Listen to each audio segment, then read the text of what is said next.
어린 요셉에게는 장점과 단점이 있었습니다. 장점은 자존감이 아주 높다는 것입니다.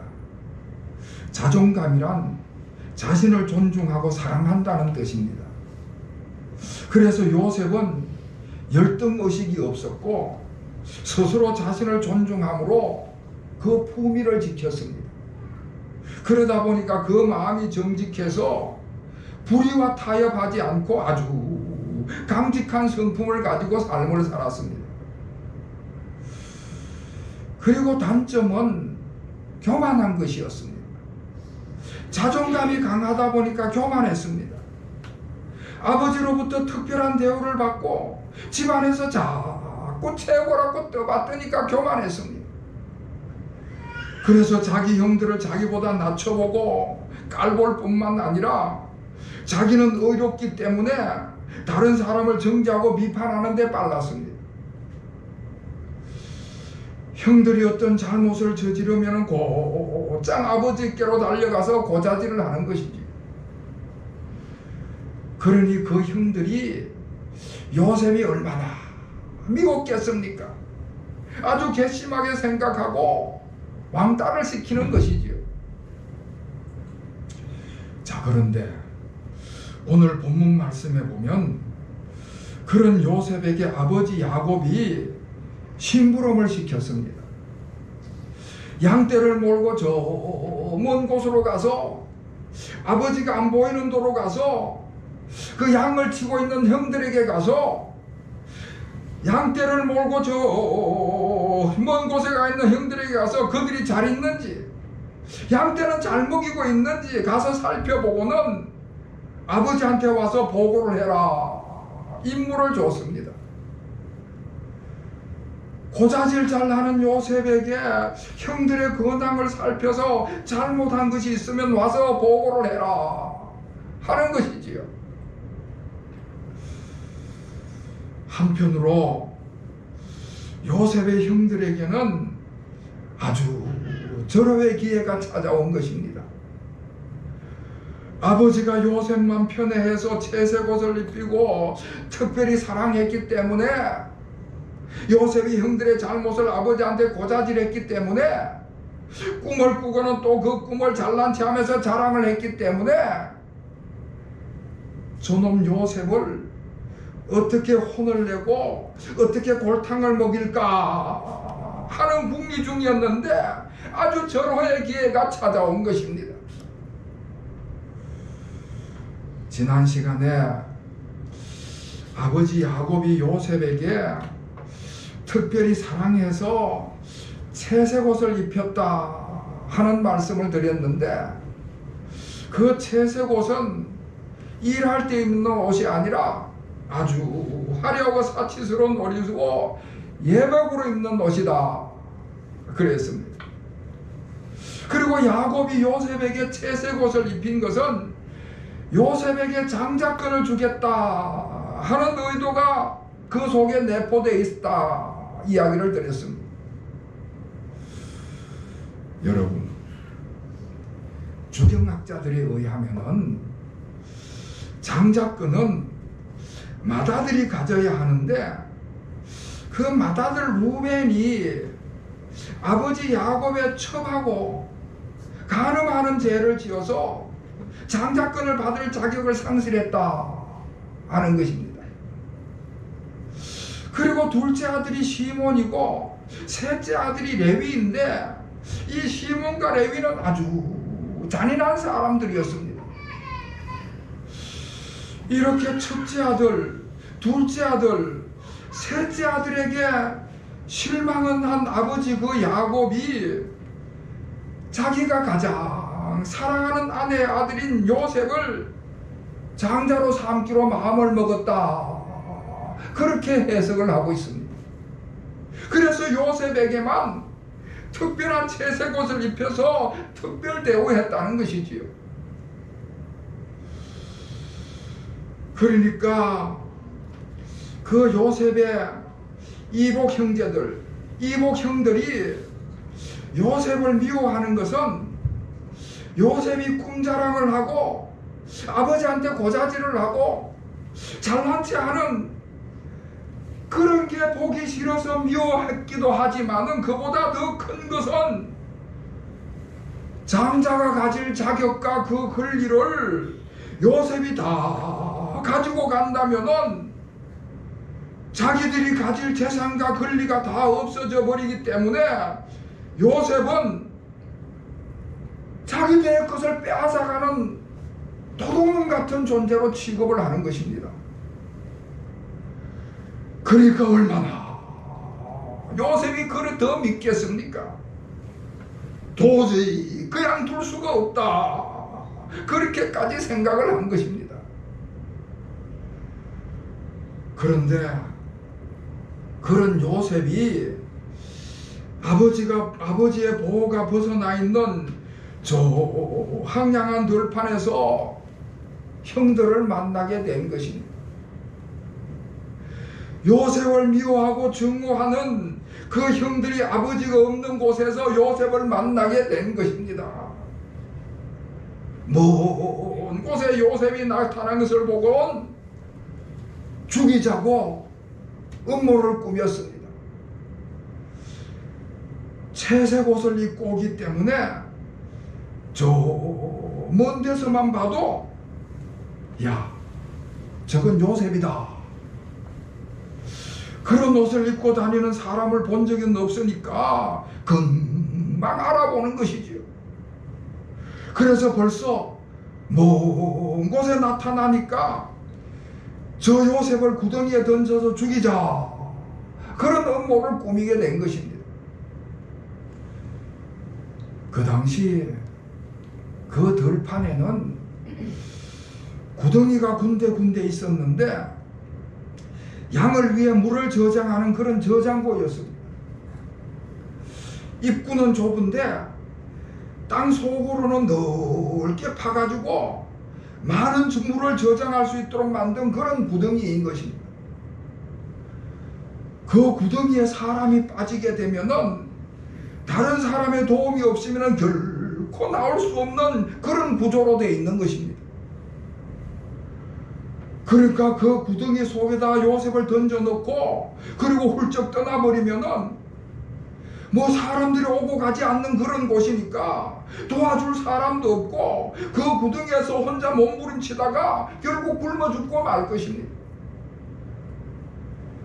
그렇게 동생 요셉을 죽여버리고는 아버지에게는 맹수가 잡아먹었다고 거짓말로 보고하자, 그렇게 음모를 꾸몄던 것입니다.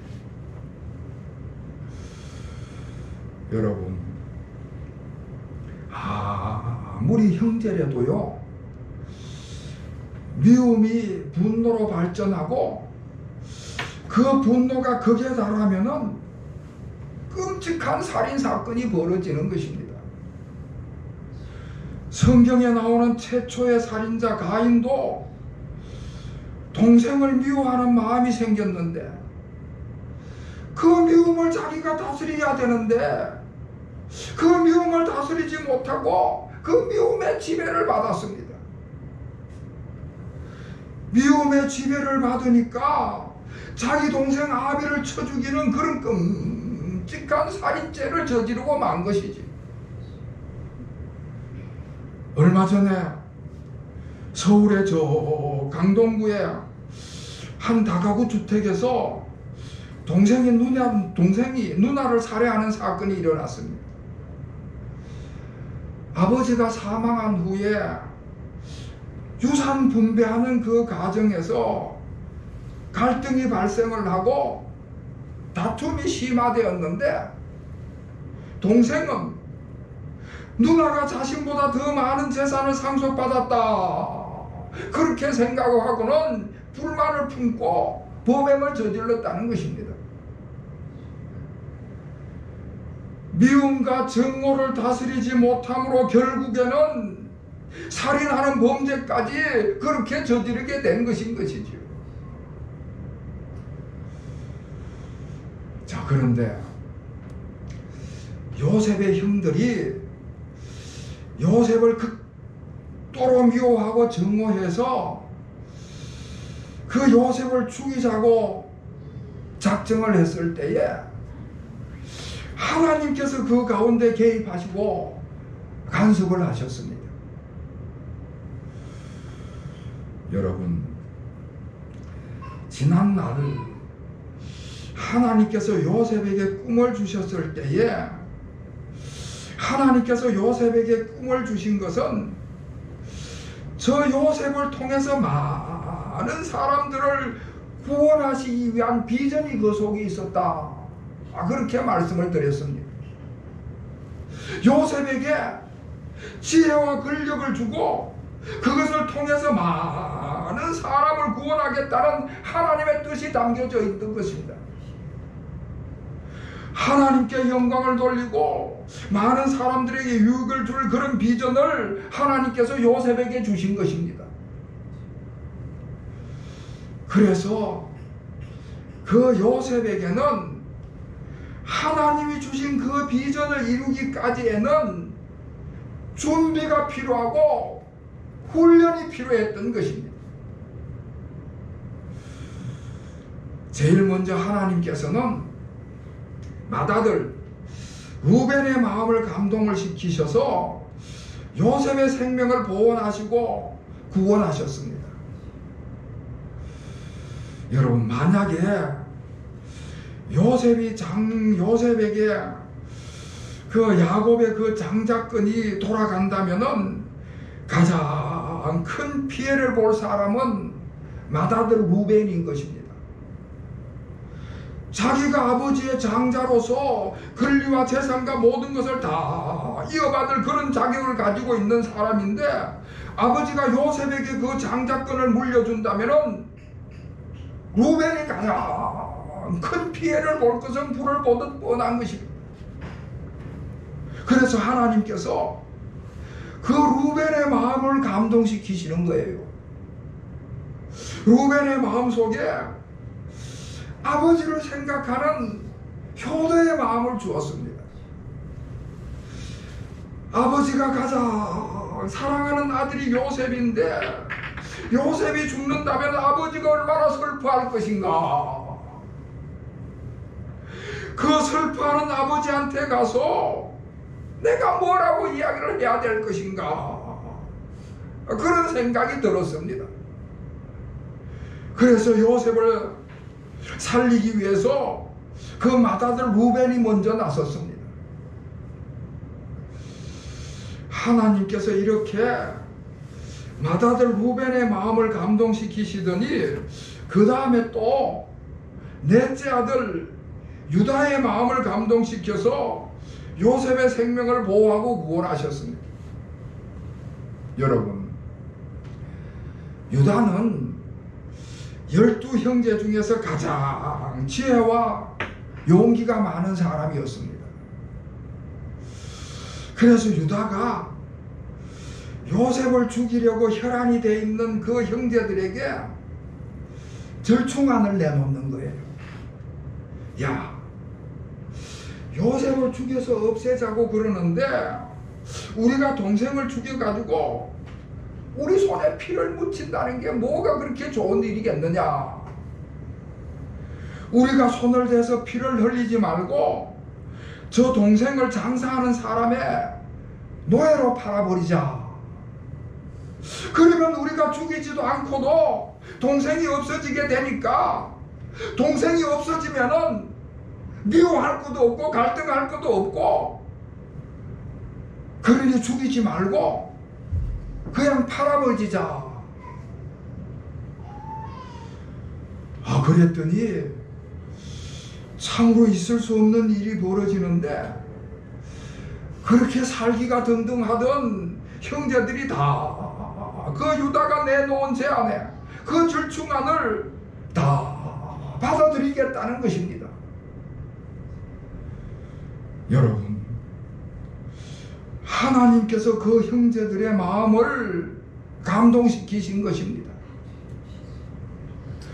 루벤의 마음을 감동시키시고 유다의 마음을 감동시키시고 형제들의 마음을 감동시키셔서 요셉의 생명을 보호하시고 그 죽음에서 구원을 하셨습니다. 사랑하는 성도 여러분, 하나님은 우리의 아버지이십니다.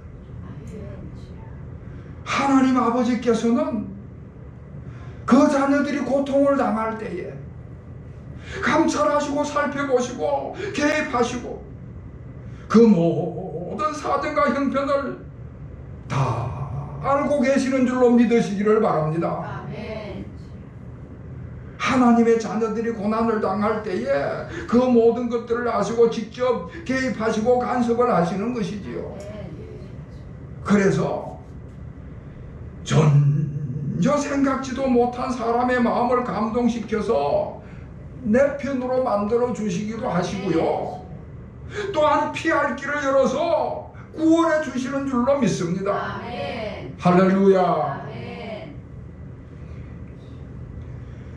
지금까지 요셉이 아버지에게 특별한 사랑을 받으면서 자라났습니다.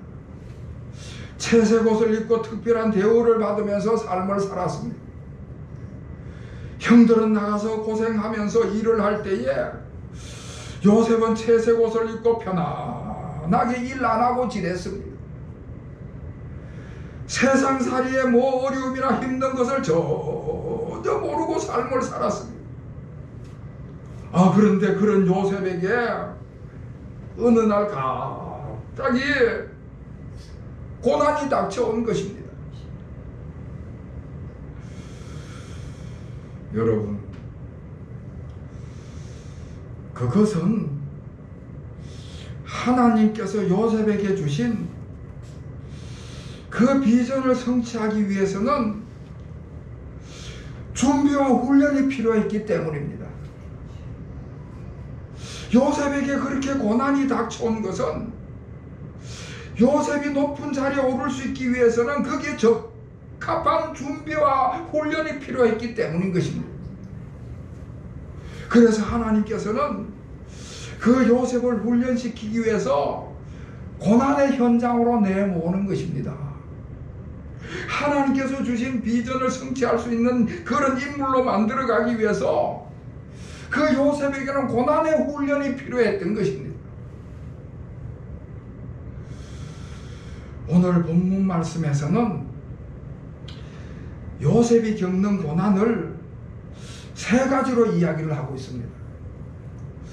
첫 번째로는 형들의 미움과 증오였습니다. 요셉이 잘난 체 하는 바람에 그 형제들에게 굉장한 미움을 받았습니다.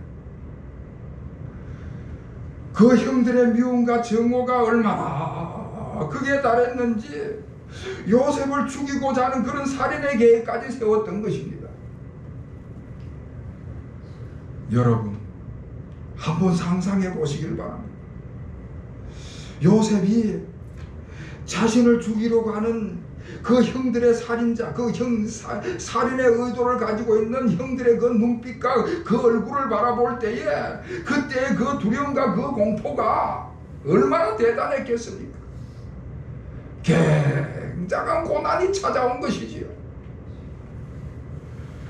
그리고 고난의 두 번째 국면은 23절 말씀에 보면은 요셉이 입고 있는 채색옷이 벗겨졌다 하는 것입니다.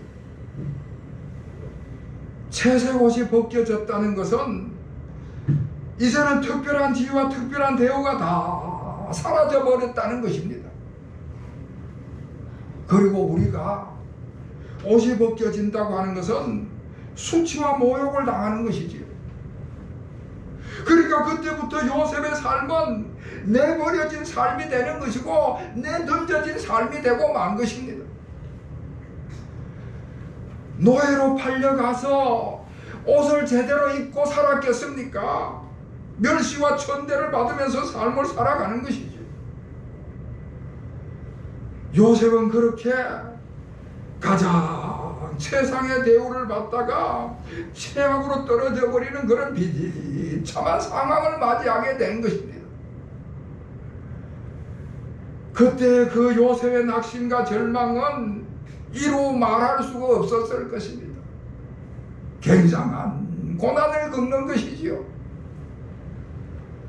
그리고 고난의 세 번째는 구덩이에 내던져진 것입니다. 그 어둡고 캄캄한 죽음의 나락으로 내던져진 것입니다.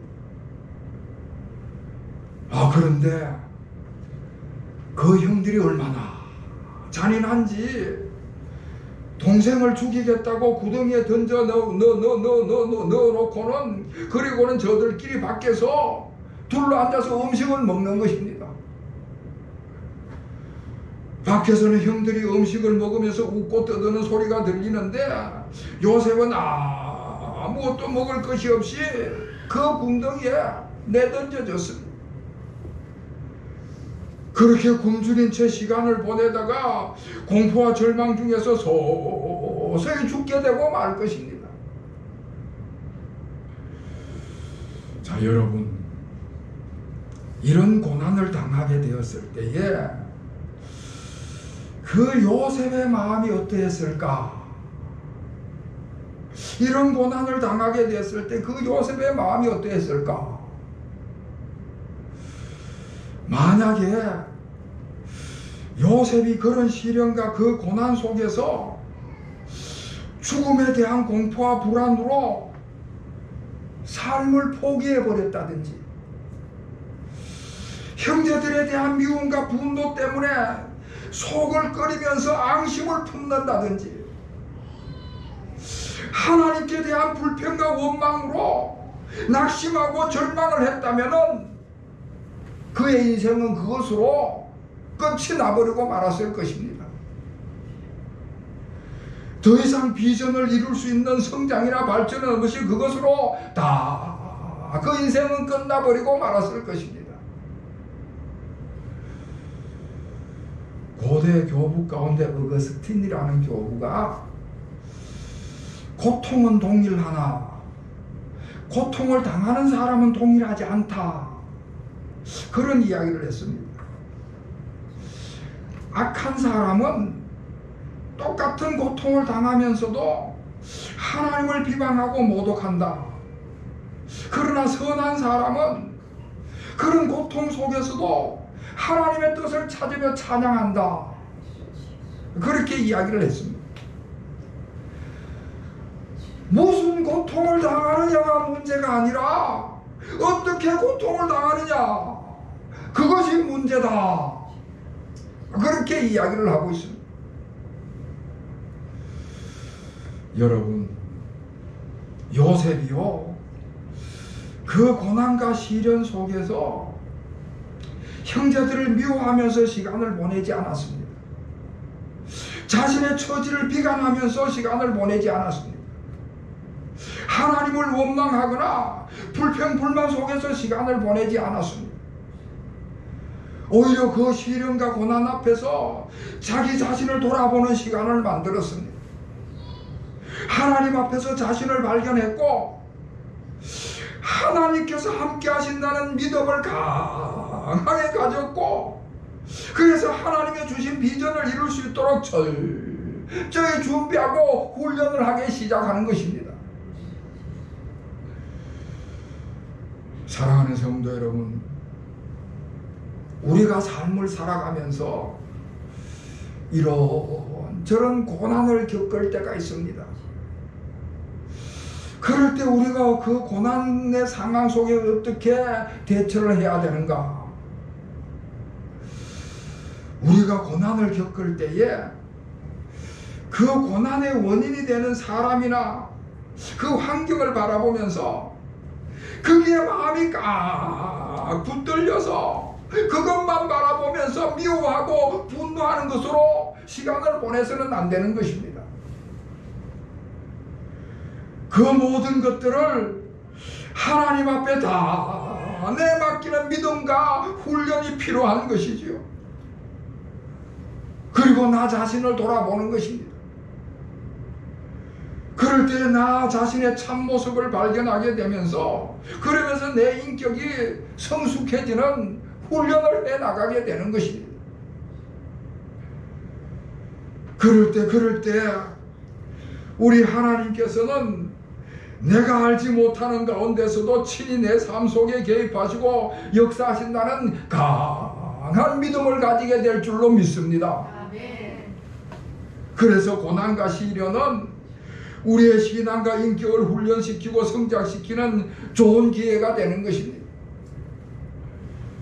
사랑하는 성도 여러분, 우리가 고난과 시련이 닥쳤을 때에 오히려 하나님께서 역사하시는 체험을 만들어 가시는 여러분이 되시기를 주의 이름으로 축원합니다. 하나님께서는 우리의 아버지십니다. 하나님 아버지께서 그 자녀들이 고난을 당할 때에 감찰하시고 살펴보시고 개입하시고 그 모든 사정과 형편을 다 알고 계시는 줄로 믿으시기를 바랍니다. 하나님의 자녀들이 고난을 당할 때에 그 모든 것을 아시고 직접 개입하시고 간섭을 하시는 것입니다.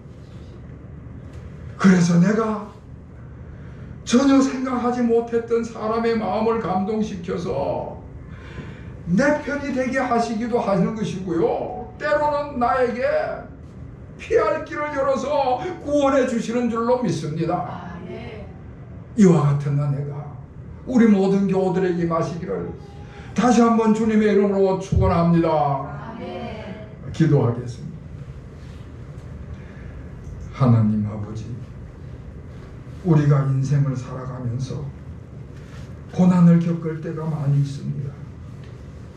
고난을 겪을 때마다 미워하고 분노하고 원망함으로 시간을 보내지 않게 하여 주시옵소서. 고난을 당할 때 하나님의 비전을 이루기 위한 훈련이란 사실을 기억하고 그 고난의 기간에 저희들 자신을 준비시키고 훈련시키는 그런 기회가 되게 하여 주시옵소서. 고난의 기간이 하나님께 전적으로 의지하는 믿음의 훈련장이 되게 하여 주시옵소서. 고난을 통하여서 우리의 신앙과 인격이 성장하고 성숙하는 은혜의 시간을 얻게 하여 주시옵소서. 예수 그리스도의 이름으로 간절히 기도하옵나이다. 아멘.